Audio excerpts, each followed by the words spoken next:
അസ്സലാമു അലൈക്കും വറഹ്മത്തുള്ളാഹി വബറകാത്തു. സുന്നി വിദ്യാഭ്യാസ ബോർഡ് 7ാം ക്ലാസ്സിലേക്ക് തയ്യാർ ചെയ്ത ഇംഗ്ലീഷ് മീഡിയത്തിൽ പഠിപ്പിക്കുന്ന മസാഇലുൽ ഫിഖ്ഹിന്റെ ദഫ്തർ ത്വാലിബ് അഥവാ വർക്ക് ബുക്കിലെ 3ാമത്തെ ചാപ്റ്ററാണ് വായിക്കുന്നത്. സുബ്ബു അലൈഹി ദനൂബം മിമ്മാഇൻ. മൂത്രമൊഴിച്ച സ്ഥലത്ത് ഒരു ബക്കറ്റ് വെള്ളം ഒഴിക്കൂ എന്നതിന്റെ അർത്ഥം. എന്താണ് ഒന്നാമത്തെ വർക്ക്? നസിൽ ചേർത്തിയതാനാണ്. അതിലൊന്ന് നായ, പന്നി എന്നിവ കൊണ്ട് നജസായത് ലെറ്റർസി മുഗല്ലൽ. 2 പാൽ മാത്രം ഭക്ഷിക്കുന്ന 2 വയസ്സ് തികയാ തൺകുട്ടിയുടെ മൂത്രം ലെറ്റർ ഡി മുഖഫഫ്. 3 മൂത്രം, രക്തം മുതലായവ ലെറ്റർ ബി മുത്തവസ്സിത്ത്. 4 ചെറിയ മത്സ്യങ്ങളുടെ വയറ്റിലെ മാലിന്യം ലെറ്റർ എ അഫ്വ് ചെയ്യപ്പെടുന്നത്. ഇനി രണ്ടാമത്തെ ആക്ടിവിറ്റി എന്താ? നുമൈദ് ത്വാഹിറ മിനൻ നജാസ. താഴെ കൊടുത്ത നജസ്സുകളിൽ നിന്ന് ഏതാണ് ത്വാഹിർ, അത് ശുദ്ധിയുള്ളത് വേർതിരിച്ചെഴുതാനാണ്. ത്വാഹിർ അന്നജസ്. ഒന്നാമത്തെ കോളത്തിൽ ത്വാഹിർ, രണ്ടാമത്തെ കോളത്തിൽ നജസ. ഇതാണ് ഏതാണ് ഒന്നാമത്തതിലെ ശുദ്ധി? ഏതൊക്കെയാണ്? ചത്ത പേന്, രണ്ടാമത്തെ പഴത്തിലെ ചത്ത പുഴു, മൂന്നാമത്തെ കൊതുകിന്റെ രക്തം, 4 വായിൽ നിന്ന് വരുന്ന കേല. ഇങ്ങനെ 4 കോളാണുള്ളത്. ആ കോളത്തിലാണ് ഫില്ല് ചെയ്യേണ്ടത്. നജസ് നോക്കൂ.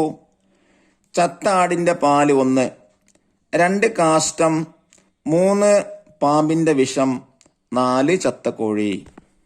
ഇനി മൂന്നാമത്തെ ആക്ടിവിറ്റി എന്താണ്? നുജീബു. ഉത്തരമെഴുതാം. ചോദ്യം 1. വെള്ളത്തിൽ മാത്രം അഫ്വ് ചെയ്യപ്പെടുന്ന നജസ്സുകൾ ഏതെല്ലാം? വെള്ളത്തിൽ മാത്രം ജീവിക്കുന്ന മത്സ്യം പോലെയുള്ള ജീവികളുടെ കാഷ്ടം, വലിക്കുന്ന രക്തമില്ലാത്ത ചെള്ള്, പേന് തുടങ്ങിയവയുടെ ശവം മുതലായവ വെള്ളത്തിൽ മാത്രം അഫ്വ് ചെയ്യപ്പെടുന്നവയാണ്. ചോദ്യം 2. ഭക്ഷണത്തിൽ അഫ്വ് ചെയ്യപ്പെടുന്ന നജസ്സുകൾ ഏതെല്ലാം? മാംസത്തിൽ ശേഷിക്കുന്ന രക്തം, പഴത്തിൽ നിന്നുണ്ടായ പുഴു, ചെറിയ മത്സ്യങ്ങളുടെ വയറ്റിൽ മാലിന്യം, ചെറിയ മത്സ്യങ്ങളുടെ വയറ്റിലെ മാലിന്യം, നജസായ വെണ്ണീറിൽ നിന്ന് പാറിയ പൊടി, ജീവികളുടെ അകടിൽ കുറഞ്ഞ നജസ് തുടങ്ങിയവ ഭക്ഷണത്തിൽ അഫ്വ് ചെയ്യപ്പെടുന്നതാണ്. ചോദ്യം 3. നിസ്കാരത്തിൽ അഫ്വ് ചെയ്യപ്പെടുന്ന നജസ്സുകൾ ഏതെല്ലാം? ഒലിക്കുന്ന രക്തമില്ലാത്ത ജീവികളുടെ രക്തം, മുറിവുകളിലെയും വ്രണങ്ങളിലെയും രക്തം, മറ്റൊരാളുടെ കുറഞ്ഞ രക്തം, ഊനി പൊട്ടി വരുന്ന രക്തം തുടങ്ങിയവക്ക് നിസ്കാരത്തിൽ അഫ്വ് ഉണ്ട്. 4ാമത്തെ ചോദ്യം. മുഖഫഫായ നജസ് കൊണ്ട് മലിനമായത് എങ്ങനെ ശുദ്ധിയാക്കും? നജസിന്റെ തടി നീക്കിയതിന് ശേഷം നജസായ ഭാഗം പൂർണ്ണമായും വെള്ളം കുടഞ്ഞാൽ അത് ശുദ്ധിയാകും. ചോദ്യം 5. മുഗല്ലലായ നജസ് കൊണ്ട് മലിനമായത് എങ്ങനെ ശുദ്ധിയാക്കും? നജസിന്റെ തടി നീക്കിയതിന് ശേഷം അത് 7 തവണ കഴുകണം. 1 തവണ മണ്ണ് കലർന്ന വെള്ളം കൊണ്ടാവണം. 5ാമത്തെ ചോദ്യം. 6ാമത്തെ ചോദ്യം. മുത്തവസ്സിത്തായ നജസ് കൊണ്ട് മലിനമായത് എങ്ങനെ ശുദ്ധിയാക്കും? നജസിന്റെ നിറം, മണം, രുചി എന്നിവയൊന്നുമില്ലെങ്കിൽ 1 തവണ അതിന്റെ മുകളിലൂടെ വെള്ളം ഒഴുക്കിയാൽ മതി. നജസിന്റെ നിറം, മണം, രുചി എന്നിവയുണ്ടെങ്കിൽ അവ നീക്കിയാൽ മാത്രമേ ശുദ്ധിയാവുകയുള്ളൂ. 7ാമത്തെ ചോദ്യം. വെള്ളമല്ലാത്ത ഇസ്തിൻജാഇന് പറ്റിയ വസ്തുക്കൾ ഏതെല്ലാം? നജസ് വലിച്ചെടുക്കുന്ന കല്ല്, ടിഷ്യൂ തുടങ്ങിയവ കൊണ്ടും ഇസ്തിൻജാ ചെയ്യാവുന്നതാണ്. ഇനി 4ാമത്തെ ആക്ടിവിറ്റി എന്താണ്? നക്തുബ് ഫിക്റ. ഒരു പാരഗ്രാഫ് എഴുതാനാണ്. 1. നജസ് ആയത് ശുദ്ധീകരിക്കൽ. അതിനെ കുറിച്ച് എഴുതാനാണ്. മുഗല്ലലും മുഖഫഫുമല്ലാത്ത നജസാണ് മുത്തവസ്സിത്ത്. മുത്തവസ്സിത്ത നജസ് കൊണ്ട് മലിനമായ വസ്തുവിൽ നജസിന്റെ നിറം, മണം, രുചി എന്നിവയൊന്നുമില്ലെങ്കിൽ 1 തവണ അതിന് മുകളിലൂടെ വെള്ളം ഒഴുക്കിയാൽ മതി.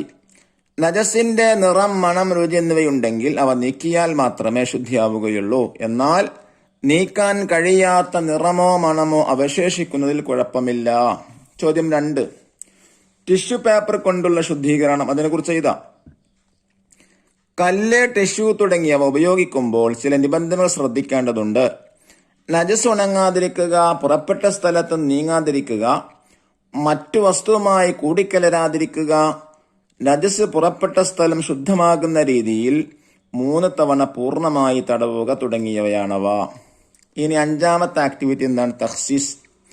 ഒന്ന്, ഈ പാഠത്തിൽ പഠിച്ച കാര്യങ്ങളുടെ വെളിച്ചത്തിൽ ഇസ്ലാം പ്രായോഗിക മതം എന്ന ആശയം സമർത്ഥിക്കുക. ഇസ്ലാം എന്നാൽ അറബി ഭാഷയിൽ ഇസ്ലാം സമാധാനം എന്നും സമർപ്പണം എന്നുമാണ് അർത്ഥം. അള്ളാഹുവിനെ മാത്രമായി സമർപ്പിച്ചു സൃഷ്ടാവിന്റെ മാത്രം അടിമയായി ജീവിക്കുക എന്നതാണ് ഇസ്ലാമിന്റെ സാങ്കേതികാർത്ഥം. പ്രവാചകനായ മുഹമ്മദിന്റെ സല്ലല്ലാഹു അലൈഹി വസല്ലം തങ്ങളുടെ വാക്കുകൾക്കും പ്രവർത്തനങ്ങൾക്കും മൗനാനുവാദങ്ങൾക്കും ഇസ്ലാമിൽ വലിയ പ്രാധാന്യം നൽകി വരുന്നതായി കാണാം. ഒരു വ്യക്തിയുടെ ജനനം മുതൽ മരണം വരെയുള്ള സകല കാര്യങ്ങളിലും ഇസ്ലാം വ്യക്തമായ മാർഗനിർദ്ദേശങ്ങൾ നൽകുന്നുണ്ട്.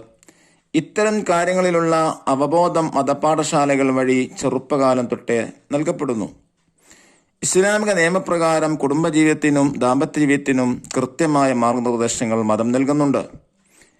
വിവാഹത്തിന് ഇസ്ലാമിൽ വലിയ പ്രാധാന്യമുണ്ട്. ഇണയുമത്തുള്ള ഇസ്ലാമിക ചര്യകൾ പ്രകാരമുള്ള വൈവാഹിക ലൈംഗിക ജീവിതം പ്രതിഫലമുള്ള പുണ്യമായി കണക്കാക്കുന്ന ഏകമതവും ഇസ്ലാം തന്നെ. ഇസ്ലാമിന്റെ വിധിവിലക്കുകൾ പൂർണ്ണമായി അനുസരിച്ച് ജീവിക്കാൻ അള്ളാഹു നമുക്ക് എല്ലാവർക്കും തൗഫീഖ് നൽകട്ടെ. അസ്സലാമു അലൈക്കും വറഹ്മത്തുള്ളാഹി വബറകാതുഹു.